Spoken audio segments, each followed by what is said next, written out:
So it is truly a sad, sad day for mankind when a woman receives backlash from other women for defending women.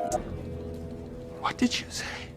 Yes, we are truly in a twilight zone, and Jess Hilarious has now been labeled the horrible, horrible T word, which is a label that most people receive when they refuse to abandon common sense. And Jess Hilarious refused to abandon common sense. So if you don't know, the clip that's going around is one where Jess is pretty much saying that women are the only ones that can have babies. And the guest is like, no, where there are some people who are not really women that can have babies. Okay. Those are two different things. Like, you can be biologically female, but you can't be biologically woman, because woman is a gender construct, a social construct.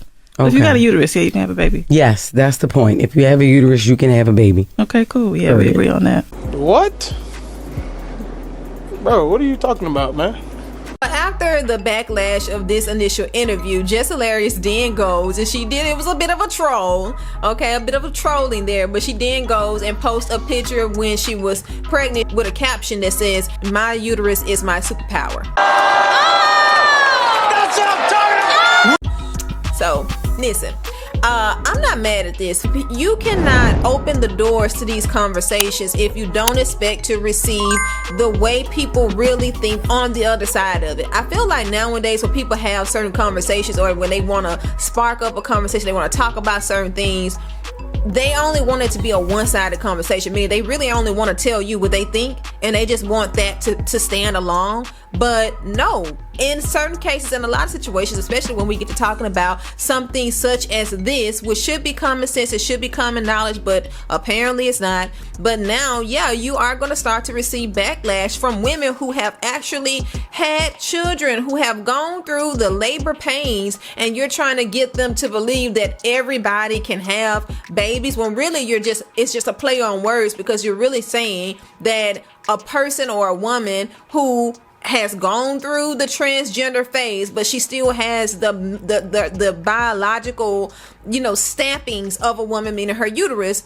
And now she identifies as a man because she now identifies as a man but can still carry a baby. We're supposed to say that a man can now have a baby. We're not about to play those games. And it's not a crime to say, I do not agree with that. It's not a crime to have a difference of opinion. But when people do not agree and these clips go viral, then you have the labeling. Then the labeling comes. So you're either anti something, or you're,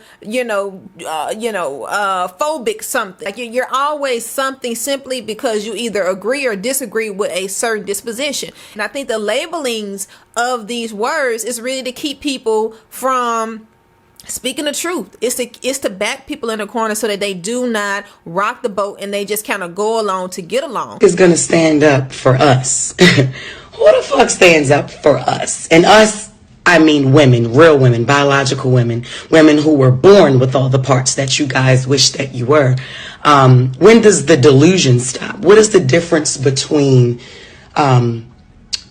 you and someone who has been diagnosed to be mentally insane? What's the only difference is you don't have a straitjacket on. Stop talking out your fucking ass. Wake up. How are you projecting your anger on real women? Because we are the gatekeepers. We are the gatekeepers for periods. We the only one that fucking bleed, honey. We the only ones that can give birth. We make y'all people.